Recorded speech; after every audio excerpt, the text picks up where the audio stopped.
मैं पिछले दिन में पढ़ रही थी रोमियो, उसका 12 है, 10 नहीं, 12 उसका 19 और 20। इस वचन को प्रभु ने 27 तारीख की बात है, इसमें मैं डेट लिखी हूँ, 27 तारीख की बात है। हाँ, तो प्रभु का धन्यवाद करती हूँ इन वचनों को बताने के लिए प्रभु ने दिखाया। प्रार्थना करती पहले। अनुग्रहकारी दयालु प्रेमी पिता परमेश्वर, प्रभु यीशु मसीह के जीवित पवित्र नाम में आपके अनुग्रह के सिंहासन में कटाते हुए आपको धन्यवाद करती हूँ आज के दिन के लिए कि आप आपने हम सब को जीवित रखा। ये आपकी बड़ी दया और करुणा और अनुग्रह है, क्योंकि हम अपने आप से अपने जीवन के लिए कुछ भी नहीं कर सकते जब तक कि आपका अनुग्रह ना हो, आपकी करुणा ना हो। धन्यवाद हो, आप हर पल हर क्षण हमारी सहायता करने के लिए तत्पर रहते हैं। इस समय जब जिस वचन को आपने मुझे सिखाया है प्रभु जी, और उन वचनों को बताने के लिए पवित्र आत्मा परमेश्वर आप मेरी सहायता करें कि जैसा आपने मुझे सिखाया उसको ठीक ठीक बड़ी सरलता से, सरल तरीके से जो आप मुझे बताते और समझाते हैं, वैसा ही मैं भी अपने प्रयोग के साथ बताने में आप मेरी अगुवाई करें। बताने पाऊं ऐसी सहायता आपकी ओर से मैं चाहती हूँ। मेरी नहीं परंतु हर बात में प्यारे परमेश्वर पिता प्रभु यीशु मसीह आपको महिमा मिले, क्योंकि आप ही हैं जो वचन को देते हैं, और वचन हमें इसलिए देते हैं कि हम अपने जीवन को देखें। तो सारी बातों के लिए धन्यवाद करते हैं, अपने आप को आपके हाथ में देते हैं, बिनती यीशु मसीह के नाम से मांगते हैं, आमीन। तो यहाँ पे लिखा है, हे प्रियो अपना पलटा न लेना परंतु क्रोध को अवसर दो, क्योंकि लिखा है पलटा लेना मेरा काम है, प्रभु कहता है मैं ही बदला दूंगा। और सच में कल के दिन में भी यही बात हम लोग हन्ना और पनिन्ना के जीवन से देख रहे थे कि वो इतना चिढ़ाती थी, कुढ़ाती थी, लेकिन वो जवाब नहीं देती थी हन्ना उसको, और वो केवल परमेश्वर से कहती थी, और परमेश्वर ही उसको पूरा उसका जो रहता है उसके पक्ष में उसको देता है, अच्छा करता, माने भलाई करता है, उसके मुंह से ऐसी बातें नहीं निकलती। वैसे ही स्टीफनुस भी, मेरे को तो सबसे ज्यादा अधिक स्टीफनुस का जीवन को ही मैं सोच रही थी जब कल दूसरी बार जब भाई पढ़ रहे थे और बता रहे थे, तो कि किसी को बहुत टॉर्चर किया जा रहा है, बोला जा रहा है, बका जा रहा है, उसको सताया जा रहा है, झूठे गवाह खड़े कर दे रहे हैं, महासभा में ले जा रहे हैं, कोर्ट कचहरी में खींच रहे हैं, मतलब हर बात जो है नहीं, झूठ झूठ झूठ झूठ कह के उसको इतना करे जा रहे हैं। और लास्ट 15 में लिखता है, वचन में बता रहा है कि उसका मुखड़ा स्वर्गदूत सा दिखाई दिए लोग। तो ये वही मनुष्य का हो सकता है जिसका संबंध प्रभु के साथ पूरे समय रहेगा।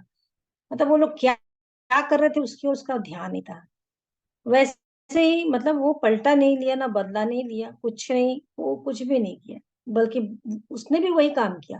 प्रेरित काम उसमें 7 में पढ़ ही लेती हूँ मैं, मेरे को बहुत अच्छा लगता है वाकई में। ये बहुत ही समर्पण किया हुआ समर्पित व्यक्ति था।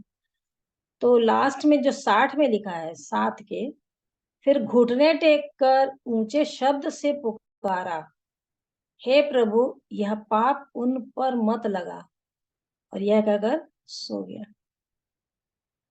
मतलब शुरू से जब हम लोग पढ़ेंगे तो बहुत सारी बातें हैं जो कहता है स्तिफनुस, पूरा शुरू से इजराइलों के बारे में बता, लेकिन इस सब बातों के बाद इतना मारे, इतना पत्थर मारे, परंतु वह कहकर 59 प्रार्थना करता रहा।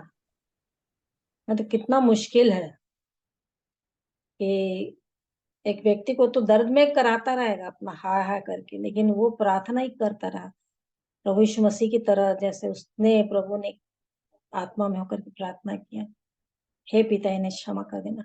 बहुत मुश्किल काम है वाकई में। यदि कोई व्यक्ति किसी को मार रहा है, थूक रहा है, गाली बक रहा है, बाल नोच रहा है, टॉर्चर करते चला जा रहा, करते चला जा रहा है, मतलब उसको मौका ही नहीं दे रहा कुछ भी कि संभल जाए, वो कुछ करने का नहीं दे रहा, लेकिन फिर भी उसके अंदर इतना अधिक सहनशीलता और प्रभु के प्रति प्रेम की वो इस बात को हटा करके ये चिल्ला के बोल रहा, ऊंचे शब्द से, मतलब कैसे उसकी आवाज भी निकली होगी वैसे उस समय, कि हे प्रभु यह पाप उन पर मत लगा। तो ये तो वचन अभी याद आए कल के कारण से। लेकिन ये वचन जो है, क्रोध को अवसर दो, क्योंकि लिखा है पलटा लेना मेरा काम है, प्रभु कहता मैं ही बदला दूंगा। और इसी वचन को इब्रानी 10 उसके 30 में,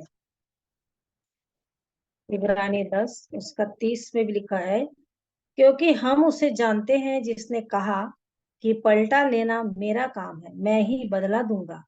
और फिर यह कि प्रभु अपने लोगों का न्याय करेगा। और ये बिल्कुल सही है, क्योंकि पलटा लेना तो परमेश्वर का ही काम है। और कई बार हो जाता है कि मेरे पर झूठा झूठा बात कहा जा रहा है, लेकिन प्रभु सिखाते हैं तो फिर वो बातें मन में आती ही हैं कि नहीं, ये छोड़ दो, पलटा लेना छोड़ दो। जैसे उस दिन ये भी पीटर पिंकी पीटर भी बोल रही थी कि इसमें जो लिखा है नीति वचन में, कि पढ़ लेती हूँ मैं उसको। यहाँ पर दो जगह है, 24 के 17 में भी लिखा है कि जब तेरा शत्रु गिर जाए तब तो आनंदित ना हो, और जब वह ठोकर खाए तब तेरा मन मगन ना हो। कहीं ऐसा ना हो कि यह वह यह देखकर अप्रसन्न हो और अपना क्रोध उस पर से हटा ले।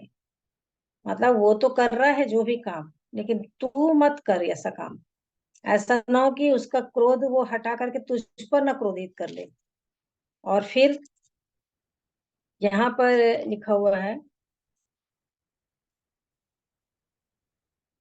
उसी में ही है, हाँ उसी में है, 24 का 29 में, मत कह कि जैसा उसने मेरे साथ किया वैसा मैं भी उसके साथ करूंगा और उसको उसके काम के अनुसार पलटा दूंगा। है ना, कई बार होता है कि तू मेरे साथ किया है ना, तो मैं भी बताता हूँ कि तो मैं भी क्या कर सकता हूँ। तू सोचता है कि मैं बुद्धू हूँ, मैं, तू मेरे इसका कमजोरी का लाभ उठा रहा है। लेकिन परमेश्वर का वचन सिखा देता है कि मत कह कि जैसा उसने मेरे साथ किया वैसा मैं भी उसके साथ और करूंगा। और प्रभु यीशु मसीह के विषय में बहुत अच्छी बात लिखी हुई है पतरस में, कि अम, पहला पतरस 2 का 23, वह गाली सुनकर गाली नहीं देता था और दुख उठाकर किसी को भी धमकी नहीं देता था। मतलब उसके पक्ष में ऐसा होता था कि गाली दिया जाता था उसको, कैसा लगता होगा उस परमेश्वर को, उस पुत्र को, परमेश्वर के पुत्र को, कि गाली सुनकर गाली नहीं देता था, उसके स्वभाव में ही नहीं था। और दुख उठाकर किसी को भी धमकी नहीं देता था। मतलब उस समय उसकी दशा ऐसी थी कि उसको इतना टॉर्चर करते थे कि गाली भी बकते थे और उसके शरीर को भी टॉर्चर करते थे, यातना देते थे, पर किसी को भी धमकी नहीं देता था। कह सकते थे कि तुम लोग तो मेरे ही पास आने वाले हो, मरने के बाद तो देख लूंगा तुम लोग को, ऐसा कुछ भी नहीं बोलते हैं। पर एक बात वो करते थे, बस एक ही काम करते थे, अपने पर अपने आप को सच्चे न्याय के हाथ में सौंपता था। वो मालूम था मेरा पिता न्यायी है, तो उसके हाथ में डाल दो सारे काम, सब कुछ, मुकदमा वही लड़ेगा, वही पलटा लेगा, वही इनको सिखाएगा, वही इनको बताएगा। तो वो सौंपता था। फिर पहला पत्र 4 के 19 में भी लिखा है, इसलिए जो परमेश्वर की इच्छा के अनुसार दुख उठाते हैं वे भलाई करते हुए अपने अपने प्राण को विश्वास योग्य सृजनहार के हाथ में सौंप दें। तो उसकी इच्छा के अनुसार दुख उठाने वाले लोग ही भलाई भी करते रहेंगे, और इसलिए अपने आप को सृजनहार के हाथ में सौंपने चले जाएंगे।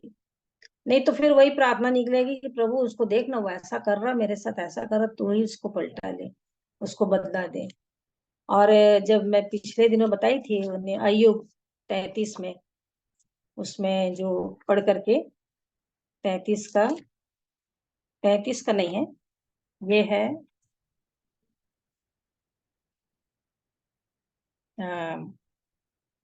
31 का 29 और 30। यदि मैं अय्यूब 31 का 29 और 30, यदि मैं अपने बैरी के नाश से आनंदित होता व जब उस पर विपत्ति पड़ी तब उस पर हंसा होता, परंतु मैंने न तो उसको शाप देते हुए न उसके प्राण दंड की प्रार्थना करते हुए उसके मुंह से अपने मुंह से पाप किया है। मतलब इतना अधिक वो अपने लिए विषय में सतर्क रहता था अय्यूब, कि वो यदि उसका बैरी भी नाश हो रहा है तो वो खुश नहीं होता था कि अरे अच्छा हुआ ना, जैसा उसने किया था ना उसका फल उसको मिल गया ना। ऐसा बोल करके भी वो न ही उसके विषय में वो अ, कुछ ऐसा बोलता है कि अच्छा हुआ उसको, उसके डेथ हो गई ना, वो जैसा काम किया था ना वैसे ही उसका हो गया, वो मर गया ना, अच्छा हो गया। ऐसा भी, और ना ही उसके लिए प्रार्थना भी नहीं करता कि वो मर जाए, कि जिसने मेरे साथ ऐसा किया है। लेकिन वो नहीं, वो ये काम नहीं किया। वैसे दाऊद भी अभिषिक्त है, चुना हुआ है, मालूम है कि उसके ऊपर से दुष्ट आत्मा, पवित्र आत्मा हट गई है, परमेश्वर की आत्मा का काम हट गया, और उसके अंदर दुष्ट आत्मा उसको सता रही है। बार बार वो मेरे को मारना चाह रहा है शाऊल, लेकिन वो कभी भी उस पर हाथ नहीं उठाया। मौका मिला कितने बार, लेकिन वो नहीं किया। तो इस प्रकार से वो पलटा लेता ही नहीं है दाऊद भी। तो यही इब्रानी में जो पढ़े कि पलटा लेना मेरा काम है, यहाँ पर भी परमेश्वर अपने वचन से बताते हैं। और उसी के नीचे लिखा हुआ है 12 के 20 में, परंतु यदि तेरा बैरी भूखा हो तो उसे खाना खिला, यदि प्यासा हो तो उसे पानी पिला, क्योंकि ऐसा करने से तू उसके सिर पर आग के अंगारों का ढेर लगाएगा। तो काम है मुश्किल, पर लिखा है तो करना ही पड़ेगा। और ये नीति वचन 25 उसका 21 और 22 में भी लिखा हुआ है यही बात। नीति वचन 25 उसका 21 और 22, यदि तेरा बैरी भूखा हो तो उसको रोटी खिलाना, और यदि वह प्यासा हो तो उसे पानी पिलाना, क्योंकि इस रीति से तू उसके सिर पर अंगारे डालेगा और यहोवा तुझे इसका फल देगा। भाई पौलुस को नीति वचन की बातें, सुलेमान की लिखी हुई बातें याद थी, इसलिए वो रोमियो की पत्री में उसको लिखते हैं यही बात, कि किस प्रकार से उसका पलटा तुम मत लो, लेकिन वो परमेश्वर ले लेगा समय आने पर क्या करो तुम, ये काम करो। भूखा है तो उसको रोटी खिलाना, इसलिए तो नीति उसमें मत्ती में लिखा है, जैसा तुम चाहते हो कि लोग तुम्हारे साथ करें, तुम भी उसके साथ, उनके साथ वैसा ही करो। तो यदि वो भूखा है तो रोटी खिला दो, प्यासा है तो पानी पिला दो। तो इस प्रकार से तुम उसके साथ भलाई ही करो, भले तुमको तकलीफ हो रही है, दुख उठा रहे, क्योंकि उसने तुम्हारा नुकसान किया है, बहुत बड़ा नुकसान किया है। तुम्हारे हर काम पे वो दखल अंदाजी किया और तुम्हारा बहुत बड़ा नुकसान हुआ, तुम्हें सफलता नहीं मिली, तुम्हारे हर काम में वो अड़ंगा डाल दिया और तुम्हारा बहुत क्षति हो गया, तुम्हारा काम सफल नहीं हुआ। परंतु इसके बावजूद भी तुम ये काम करो, मतलब कितना अजीब लगता है। परंतु इसके बदले में क्या मिल रहा मानो, यहोवा तुझे इसका फल देगा, यहोवा तुझे इसका फल देगा, मैंने मिलेगा, पर उसके लिए भले वेट करो, ये होगा और इसका फल मिलने वाला है। तो उसी को प्रभु मेरे को उत्पत्ति 42 से बताना शुरू किया। उत्पत्ति और उसका 42 अध्याय। जब यूसुफ 17 साल की उम्र से निकल गया रहते हैं, उसको मतलब भाई लोग वो कर देते हैं, गड्ढे में डाल देते हैं, बेच देते हैं, सब कुछ जो हो गया रहता है। उसके बाद इस 42 अध्याय को मैं एक दिन पढ़ रही थी, तो वचन वही बातें याद आने लगी। उसमें लिखा यूसुफ के भाइयों के उससे मिलने का वर्णन। फिर ये सारी बातें इसमें भी लिखी हुई है कि वो लोग वहां पर अकाल हो जाता है, और याकूब सुनता है कि मिस्र में अनाज है, तो फिर वो अपने बच्चों से बोलता है कि जा करके तुम वहां से ले आओ करके, क्यों हम मरे, हम जीवित रहेंगे करके। तो उसके जो 10 भाई थे, क्योंकि ये दो जो भाई थे, यूसुफ और बेंजामिन बिन्यामीन, ये दोनों सगे भाई थे, बाकी 10 भाई दूसरे के थे। तो इस प्रकार से वो यूसुफ का भाई बिन्यामीन को याकूब नहीं भेजता है कि वो अपने पास रख लेता, कहीं ऐसा ना हो कि ये भी चला जाए यूसुफ की तरह। और जब ये लोग जाते हैं लेने के लिए वहां पर अ, अन्न के लिए, और 6 में लिखा है कि यूसुफ तो मिस्र देश का अधिकारी था, उस देश के सब लोगों के हाथ वही अन्न बेचता था। इसलिए जब यूसुफ के भाई आए तब भूमि पर मुंह के बल गिर के दंडवत किया। उनको देखकर यूसुफ ने पहचान तो लिया, परंतु उनके सामने भोला बन के कठोरता के साथ उनसे पूछा, तुम कहाँ से आते हो? उन्होंने कहा, हम तो कनान देश से अन्न मोल लेने के लिए आए हैं। यूसुफ ने तो अपने भाइयों को पहचान लिया, परंतु उन्होंने उसको नहीं पहचाना। तब यूसुफ अपने उन सपनों को स्मरण करके जो उसने उनके विषय में देखे थे उनसे कहने लगा। मतलब 17 साल की उम्र में जो उसने परमेश्वर से दर्शन पाया था, सपना देखा था, वो पुलियों के विषय में कि मेरे को झुके हुए हैं पुल और ये लोग दंडवत कर रहे हैं चांद तारे के उससे सब कुछ से। तो उन दो दृष्टांत को उनको बताता, सपने को बताता, तो ये लोग हंसी उड़ा देते। तो वो सपना तब याद आता है इसको 30 साल की उम्र में, तब याद जब तक ये वो इतना साल गुजार देता है यहाँ पर, तब तक वो बीच में उसको कुछ याद नहीं है। तब उसको जब वो ऐसा होता है तो अपने भाइयों को पहचानता है, और पहचानता है कि कब उन सपनों को याद करके कह रही परमेश्वर तो मेरे को बताया था ये इन बातों को, ऐसा होने वाला है, वो तो भूल गया था। और वो इतना अच्छा कि परमेश्वर का भय मानता था। बहुत अच्छी बात यहाँ पर लिखी हुई है 18 में। तीसरे दिन यूसुफ ने उनसे कहा, एक काम करो तब जीवित रहोगे, क्योंकि मैं परमेश्वर का भय मानता हूँ। सच में जिसके जीवन में परमेश्वर का भय रहेगा ना, तो वो ना पलटा लेगा, ना बदला देगा, न ही कुछ ऐसा काम करेगा, क्योंकि उसको परमेश्वर का भय रहेगा कि परमेश्वर मेरे संग। भले ये वचन नहीं था उस समय उसके पास, लेकिन वो परमेश्वर के भय को समझता था। इसीलिए वो हर हर समय, जब पोतीफर की पत्नी भी उसके साथ करी गलत, तो वो भाग गया, क्योंकि वो बोलता मैं परमेश्वर के विरोध में क्यों पाप करूं। तो ये भय उसको संभाल के रखा, पाप करने से रोक के रखा। यही परमेश्वर का भय वो उसको याद दिला रहा है कि देख, मेरे अंदर परमेश्वर का भय है, और अपने विषय में बोल रहा है क्योंकि मैं परमेश्वर का भय मानता हूँ। और इसीलिए करता है, भोला बन करके कठोरता से व्यवहार करता है जरूर से, और कहता है कि तुम भेदिए हो और यहाँ इसलिए आया हूँ। फिर वो लोग बोलते नहीं हम भेदिए नहीं है करके, सीधे मनुष्य है 11 में, है ना। इस प्रकार से बहुत सारी बातें होती हैं। और वो पूछता भी है कि तुम लोग कितने भाई थे, सब कुछ बताते हैं इसके। फिर उसके बाद वो सब कुछ करने के बाद भी उनके साथ भलाई करता है, उनके बोरों में क्या कर देता है, अन्न के साथ साथ पैसे भी डाल करके छोड़ देता है। और वो लोग देखते भी हैं बीच में जा करके कि अरे कैसे हमारे इसमें है करके, और घर पहुंचते हैं तब पूरे लोग देखते हैं। लेकिन इस बीच में 21 पद में जो लिखा है, उन्होंने आपस में कहा, निसंदेह हम अपने भाई के विषय में दोषी हैं, क्योंकि जब उसने हमसे गिड़गिड़ा के विनती की, तो भी हमने यह देख कर कि उसका जीवन कैसे संकट में पड़ा, उसकी नहीं सुनी। इस कारण हम भी अब इस संकट में पड़े। इनको भी याद आ रहा है, इनको भी याद आ रहा है कि हम लोग कितना गलत काम किए हैं। इतने सालों के बाद याद आ रहा है कि हम लोग गलत काम किए, कि अपना भाई वो कितना गिड़ा के विनती कर रहा था, मतलब यूसुफ कर रहा था कि मुझको मत डालो, मुझको गड्ढे में मत करो, परंतु लोग नहीं सुने।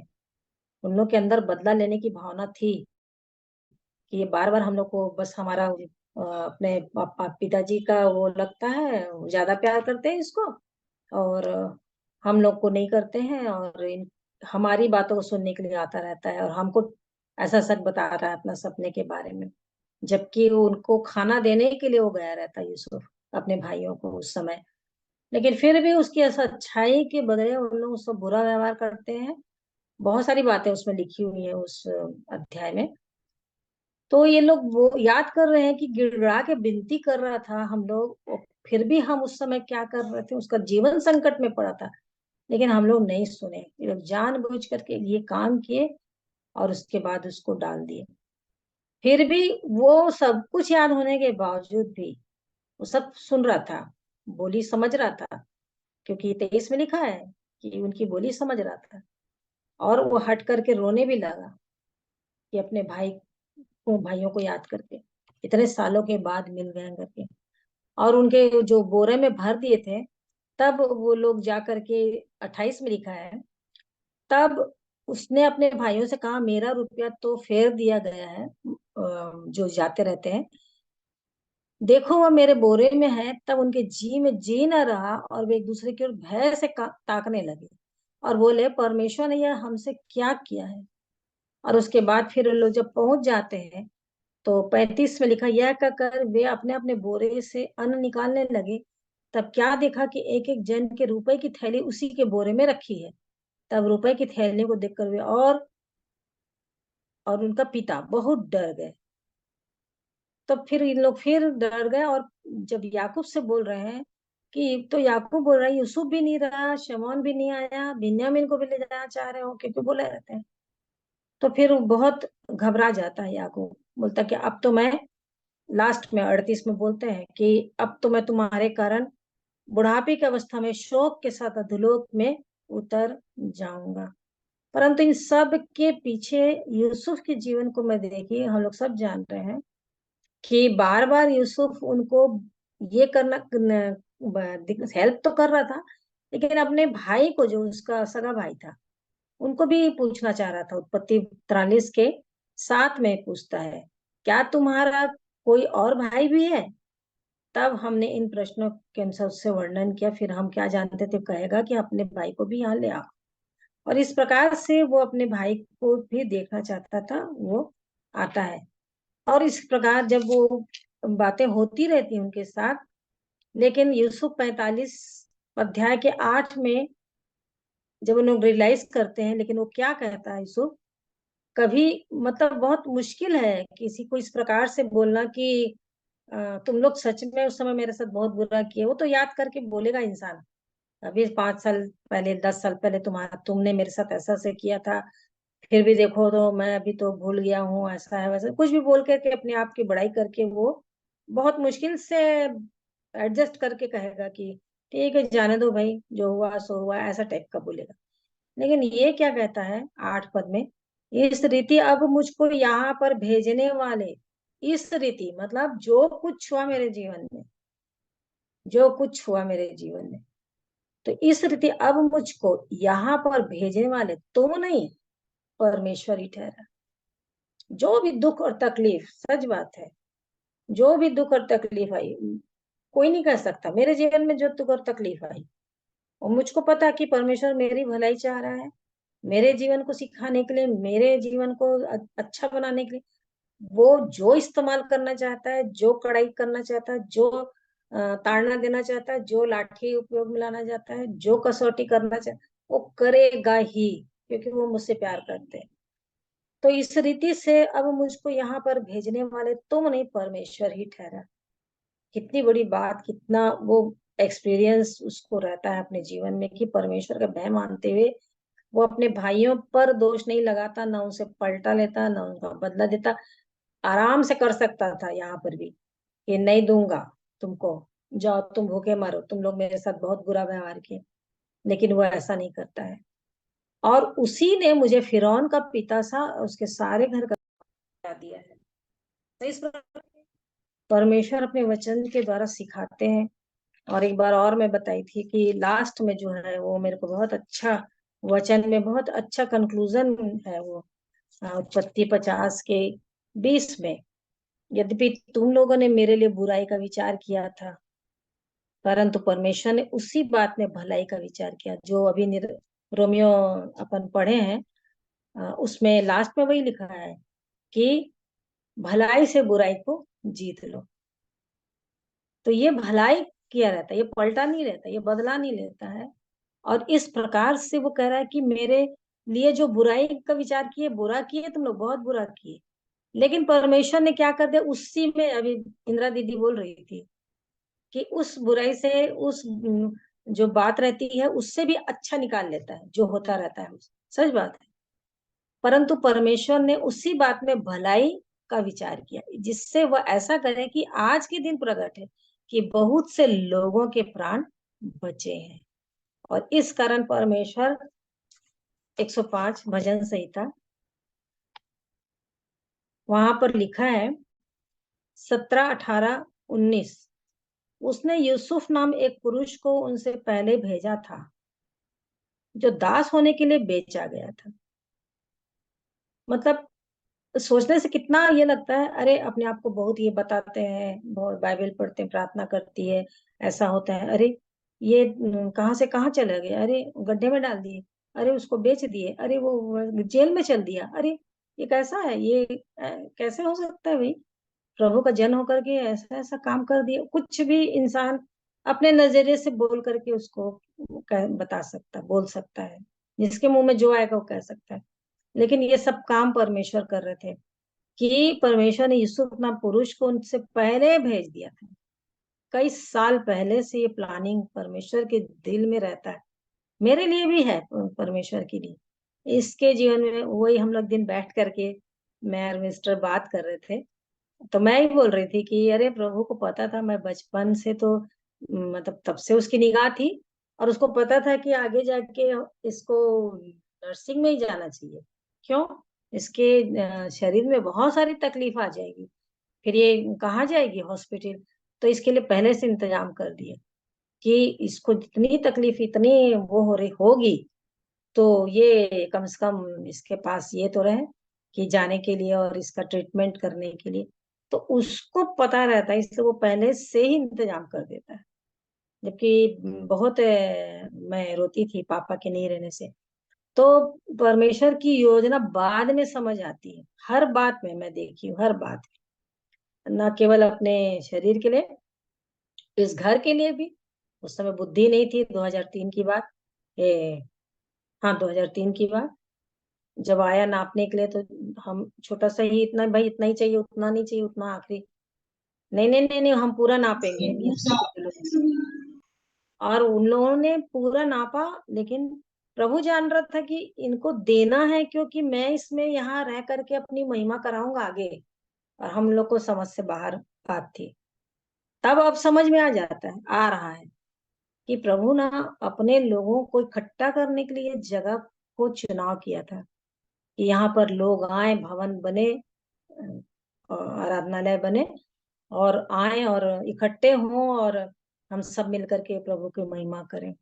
और ये प्रभु का बहुत बड़ा अनुग्रह है कि जो वचन लगा था मेरे घर में, उसको मैं पढ़ पढ़ करके बार बार क्लेम करती थी। मरकुस 17 में, कि मरकुस उसमें जो लिखा हुआ 17 में, कौन से अध्याय के 17 में है, तो उसको मैं करती थी कि मेरा घर प्रार्थना का घर कहलाएगा। तो उसको मैं क्लेम करती थी। तो फिर उस प्रकार से मांगती थी कि प्रभु ये घर सही में आपकी महिमा का घर बन जाए, प्रार्थना का घर बन जाए। तो प्रभु का बहुत धन्यवाद कि इस उस रीति से उसने दिलाया, जबरदस्ती वाला, समझ से परे।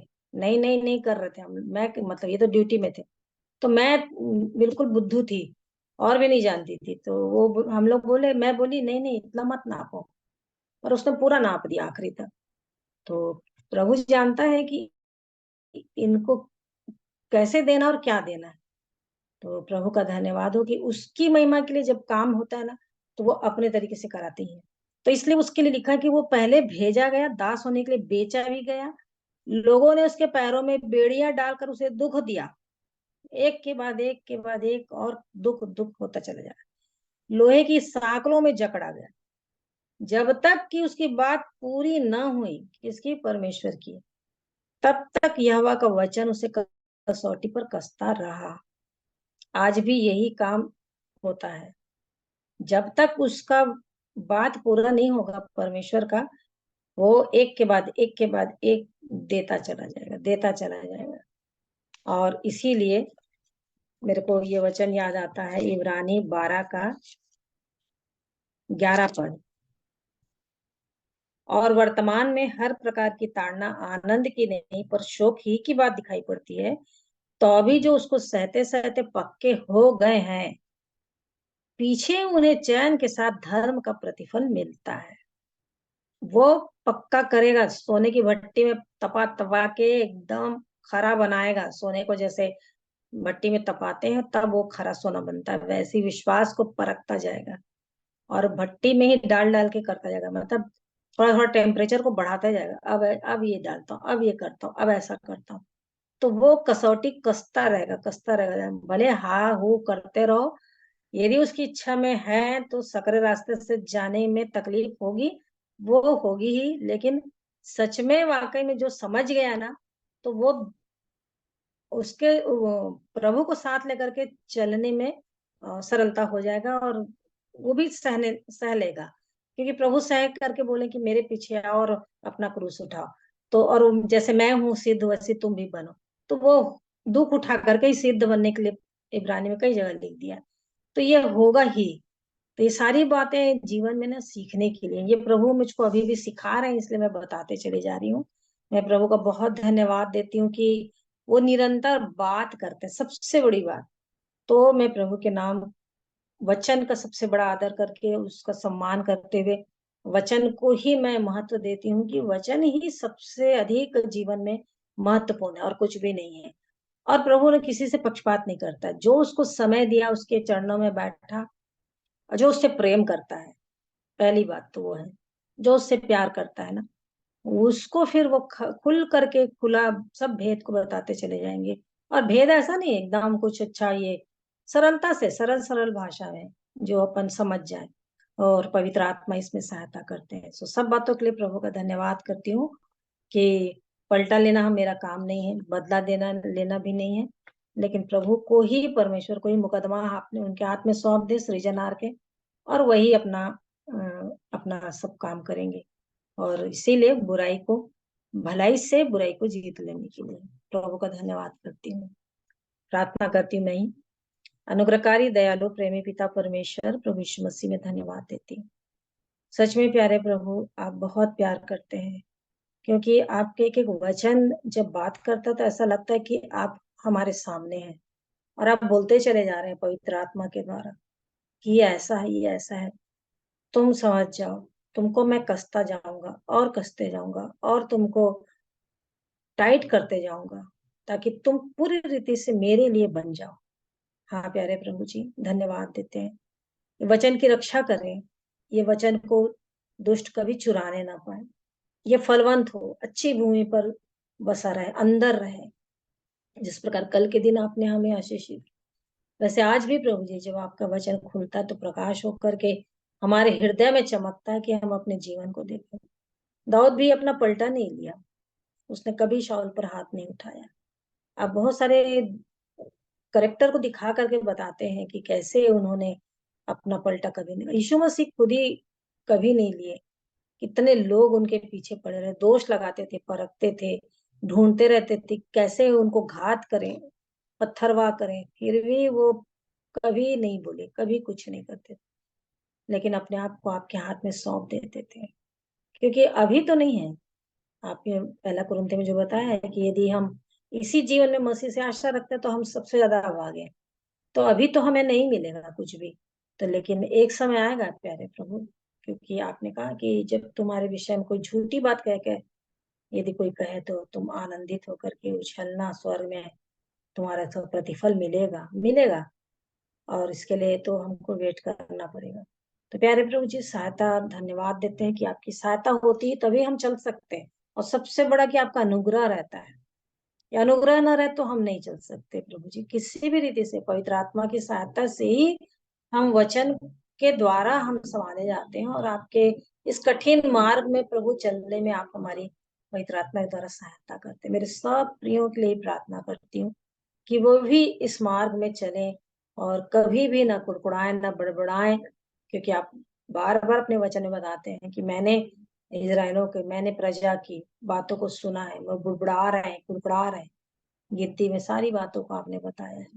तो प्यारे प्रभु, हमारे मुंह से कभी ऐसी बात ना निकले, सुनते रहते हैं आप, हर एक का सुनते रहते हैं, और सब कुछ आप बता दिए हैं तो और डर लगता है। ये वचन में तो ऐसा लिखा और फिर वही काम कर रहे हैं। तो प्यारे प्रभु जी, हम बड़े कांपते और डरते हुए अपने अपने उद्धार का काम को पूरा करते चले जाए। सब बातों के लिए धन्यवाद देते हैं प्रभु, आपकी आत्मा की सहभागिता के लिए, संगति के लिए, जो उसने सिखाया, बताया, बहुत सारी बातों को और मुझे सिखाए, इसके लिए भी धन्यवाद देती हूँ। अपने जीवन को आपके हाथ में सौंपते हैं हम सब प्रभु। इस रात्रि में भी सहायता करें कि हर एक जन प्रभु आपके साथ बने रहे, और आत्मा में जागृत रहे, ताकि आपके आने पर हम सब उठा लिए जाए और आपके संग हमेशा हमेशा के लिए रहने पाए। थोड़े दिन का क्लेश है प्रभु जी, फिर आप तो स्थिर करके हमें वहां लेके जाएंगी। सो प्रभु जी, हम अपने अपने विषय में सचेत रहें। सारी बातों के लिए धन्यवाद देते हुए आदर इज्जत महिमा आपको देते हैं, बिनती यीशु मसीह के नाम से मांगते हैं। आमीन। आमीन। आमीन।